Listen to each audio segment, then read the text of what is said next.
नमस्कार, आमी नवनीता। आज के आमी आपनादेर सामने करे देखाबो निरामिष सोयाबिनेर तरकारी।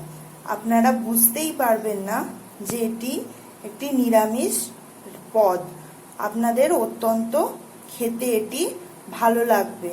এই নিরামিষ সোয়াবিন আলুর তরকারিটি বা কষাটি বানানোর জন্য যে যে উপকরণগুলি লাগছে সেগুলি হচ্ছে, প্রথমেই আমি সোয়াবিন ভালো করে 10 মিনিট মতো গরম জলে নুন দিয়ে ফুটিয়ে রেখেছি। তারপর আলু আমি ছোট ছোট করে কেটে নুন হলুদ মাখিয়ে রেখেছি।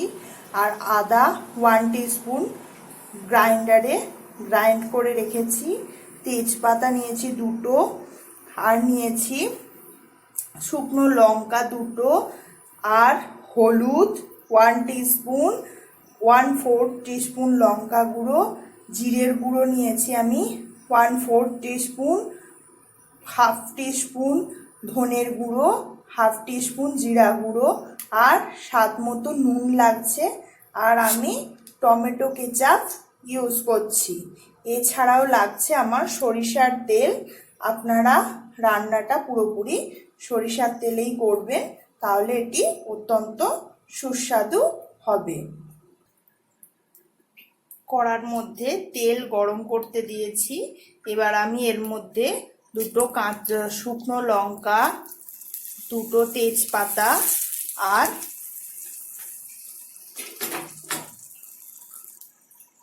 জিরের দানাগুলো দিয়ে দিচ্ছি।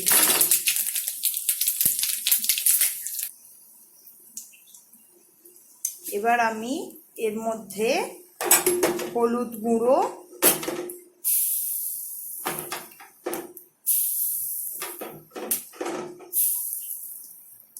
ধনে গুঁড়ো,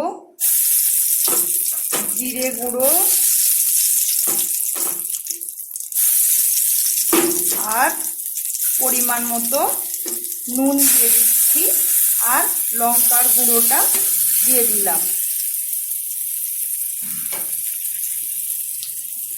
এবার আমি এটাকে একটু ভালো করে কষিয়ে নেব।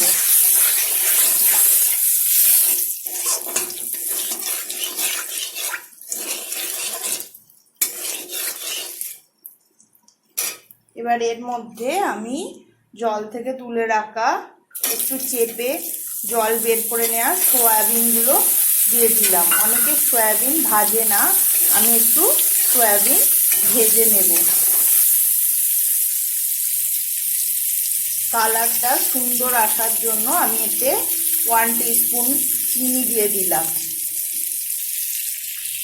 এবার এর মধ্যে আমি 1 টিস্পুন আদা বাটা দিয়ে দিলাম।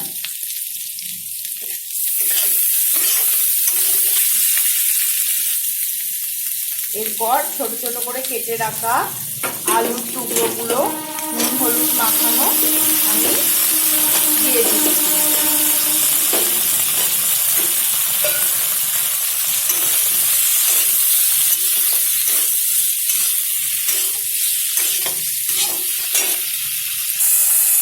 এবার এর মধ্যে আমি 1 টিস্পুন টমেটো কেচাপ দিয়ে দিলাম। এবার আমি এর মধ্যে জল দিয়ে কিছুক্ষণ সেদ্ধ হতে দেব। আপনারা দেখতে পাচ্ছেন আমার সয়াবিন আলুর তরকারি বা কষা পুরোপুরি রেডি হয়ে গেছে। এবার আমি এতে একটু হালকা করে গরম মশলা আর ঘি ছড়িয়ে নামিয়ে নেব। আমি এর মধ্যে 1 টিস্পুন মতো ঘি আর 1/4 টিস্পুন গরম মশলা দিয়ে দিলাম। এবার এটা 1-2 সেকেন্ড ফুটিয়ে আমি নামিয়ে নেব। আপনারা দেখতে পাচ্ছেন আমার সয়াবিন আলুর কষা বা তরকারি পুরোপুরি তৈরি হয়ে গেছে। এই সুস্বাদু রেসিপিটির যদি স্বাদ গ্রহণ করতে চান তাহলে অবশ্যই আমার ভিডিওটি পুরোপুরি দেখবেন এবং আমার চ্যানেলকে অনেক অনেক সাবস্ক্রাইব করবেন এবং অনেক অনেক লাইক দেবেন। নমস্কার।